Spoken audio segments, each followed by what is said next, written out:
Coming back, the next set of discs that you'll see there are the trash whippers. So they move any of the trash residues out of the way. It's very important not to have the trash whippers too deep. If you have them too deep, you'll end up with a concave strip at the end instead of a nice convex strip, which is what you want. But it's adjustable up and down with this pin, so you can you've got infinite adjustments, half-hole adjustments and everything there. Coming back, the next section with this machine is where all the action is. That's your 4x1 shank. It's very, very positively adjusted with these two screws here for your depth adjustment. Generally it's around 20 horsepower per tine.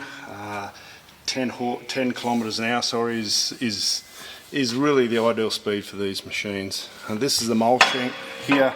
That's the only shank tip point that's available for this machine.